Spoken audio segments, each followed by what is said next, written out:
Shalom, shalom, lekulam. Vamos continuar o nosso estudo esotérico sobre a letra Het, a oitava letra do Aleph Bet, o alfabeto judaico, hebraico. Significado. O significado da palavra Het é Chayut, que significa vida. A vida somente pode ser considerada verdadeira quando está infundida com divindade. Então, a vida que não está infundida com divindade não é vida. Isso não é vida. Porque o corpo em si é temporário. E qualquer coisa temporária não pode ser verdadeira. A verdadeira vida é imortal e eterna. A maneira de se adquirir vida eterna é conectar-se com o Criador, que é eterno. Através do estudo de Torá, é a forma de conexão. Através do estudo de Torá e do cumprimento das mitzvot. Além disso, o Zohar, página 7b, 109b e 296a, nos diz que, antes de um indivíduo se casar, ele é somente metade de uma pessoa. Isso consta no Zohar. O Zohar foi escrito pelo Rabbi Shimon Bar Yochai. É um livro muito importante do misticismo judaico. É apenas quando ele se une com sua Bashert, alma gêmea. Como é que se chama? Alma gêmea, Bashert. Alma gêmea pelo casamento que se torna integral e completo. Como o casamento permite que alguém se conecte com o Criador no sentido supremo. Então, unir-se com a alma gêmea é considerado a verdadeira vida. Alguém que encontra a sua alma gêmea, Bashert, e se une com ela por casamento, ele encontra a verdadeira vida, porque é a metade dele. Além disso, o Arizal, como falamos no vídeo anterior, no primeiro vídeo desse assunto do estudo da letra Het, o Arizal é o Ari Akadosh, o leão sagrado, Rabbi Yitzhak Luria. Ele explana sobre essa ideia de plenitude em termos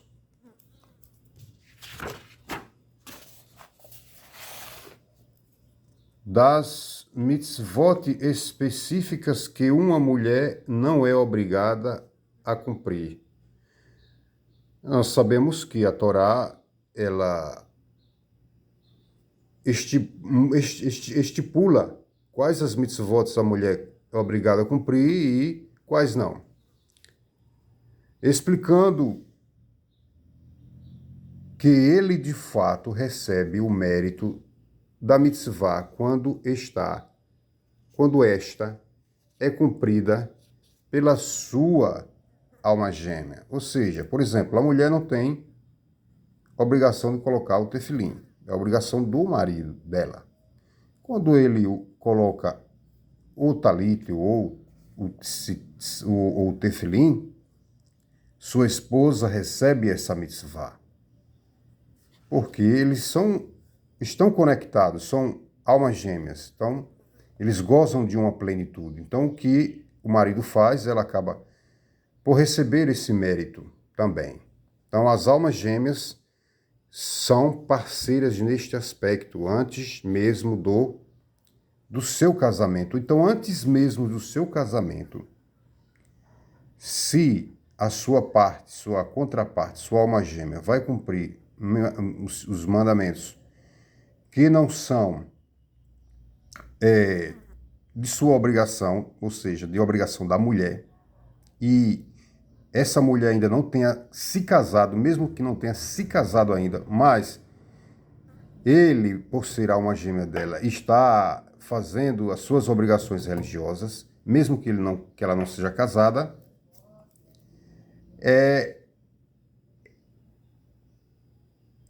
e mesmo antes do casamento, ela acaba a receber mérito pelas mitzvot praticadas por ele, por sua alma gêmea. E vice-versa. Também as velas de Shabat, outras mitzvot que é de obrigação da mulher, se ela cumpre, também ele, mesmo que não esteja casado com ela, mas ele recebe esses benefícios espirituais, esses méritos. Como certas mitzvot somente podem ser feitas dentro do contexto do casamento, este processo de mérito compartilhado não é considerado completo, até que as duas metades da alma se unam sob a Chupá. Embora haja, né, esse compartilhamento de mitzvot e compartilhamento de mérito por ambos, por as almas gêmeas, mesmo que ainda não casadas, mas isso não é considerado repleto. Não tem plenitude, porque a plenitude é quando eles passam por uma Chupá. A participação de Hashem no casamento é o Hatoteret, a Korkova, que tem lá sobre a letra Het, como vimos nos vídeos anteriores. Quem não assistiu, vai lá no canal, procura e vai ter um entendimento mais completo acerca desse assunto. Então, a Hatoteret, a ponte que leva à união, à concretização e cria a Hayut, vitalidade eterna. Então, o Talmud declara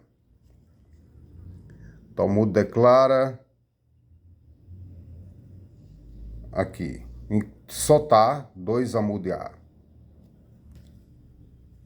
É tão difícil para Hashem, olha, não há nada difícil para Hashem, mas o Talmud vem com essa expressão. É tão difícil para Hashem combinar duas pessoas como foi a abertura do Mar Vermelho. Obviamente, essa declaração faz surgir algumas questões. O que o Mar Vermelho tem a ver com o casamento e como podemos chamar algo que Hashem faz de difícil? É esta a questão. Como pode ter difícil para o Criador? Hashem é onipotente, infinito, porém, dizemos que sua realização de um casamento é tão difícil como a abertura do Mar Vermelho. Além disso, se alguém queria falar sobre algo difícil, por que mencionar o Mar Vermelho?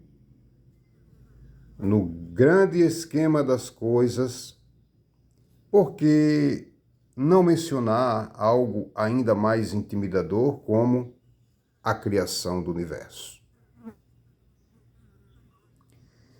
A resposta é a seguinte: quando o Criador criou o mundo, ele o formou ex nihilo, do nada para algo. Se um empreiteiro recebe o trabalho de construir uma casa a partir do nada, é relativamente fácil. Não há paredes de pé para atrapalhá-lo e não há limites para restringi-lo. Ele pode fazer o que quiser para criar a casa perfeita. Mas o que acontece quando um indivíduo se muda para uma casa que está dilapidada? E se as paredes estiverem tortas e ele tiver de endireitá-las? E se o casamento existente, ou melhor, e se o encanamento existente está aos pedaços, é muito mais difícil transformar aquela estrutura numa casa perfeita. Encontramos um paralelo direto na abertura do Mar Vermelho. A natureza da água é fluir, mas o que o Criador fez no mar? Ele tomou a natureza fluida da água, ele tomou a natureza fluida da água e a transformou na natureza de rocha sólida. Veja Tania Shah Haihud Vihayamuná, capítulo 2, para uma discussão mais detalhada.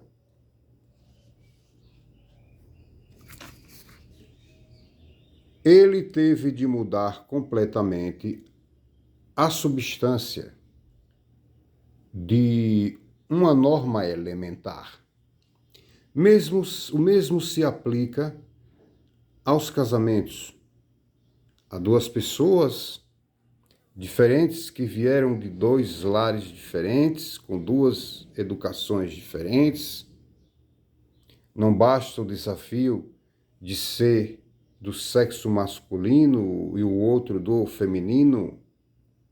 Além disso, ele gosta das janelas abertas, ela prefere as janelas fechadas, ele gosta do campo, ela da cidade. A mãe dele fazia peixe gefilte dessa maneira, a dela fazia daquela maneira. Portanto, temos dois opostos se juntando e tentando se fundir em um. Para que o casamento dê certo, a natureza e a constituição de cada pessoa deve mudar. Agora podemos entender por que é tão difícil para Hashem criar um casamento. Quanto foi abrir o Mar Vermelho? Porque para duas pessoas se juntarem, cada qual deve mudar seus hábitos e modos enraizados, para que um casamento sobreviva e, melhor ainda, floresça. É preciso haver um terceiro elemento, um terceiro parceiro. Quem é esse parceiro? O Criador, que ajuda as duas naturezas a se fundir. A abertura do mar. Na abertura do mar, o Criador soprou um vento a noite inteira para manter a água em pé. Por quê? Porque se queremos transformar a natureza de algo, devemos infundir continuamente aquele elemento com vida, sopro e força nova. Então o Criador, ao abrir o mar, ele soprou a noite inteira para mostrar que tem que haver continuidade nessa luta que há entre ambas naturezas distintas, entre homem e mulher. Suas experiências de vida, suas formas de criação, sua visão de mundo, suas opiniões diversas, e isto tudo é unido através do abençoado. esses aparentes contrastes, é que quando se busca a conciliação entre ambas as diferenças, é isso que faz gerar a paz, o Shalom Bayit. Não é fácil.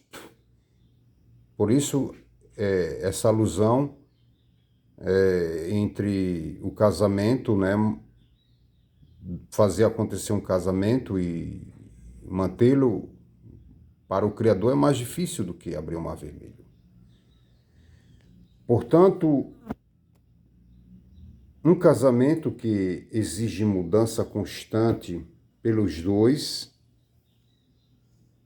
renúncias e por aí vai, pelos dois indivíduos envolvidos, deve ser continuamente infundido com o Espírito de Hashem. Este é o verdadeiro Het, a verdadeira Hayut, vitalidade. Homem, mulher e Hashem se unindo no eterno pacto do casamento. Terminamos aqui esse estudo sobre a letra Het. Eu desejo a todos bons estudos e que possamos estar cada vez mais próximos do nosso Mestre, do nosso Criador. Amém ve amém. Selah.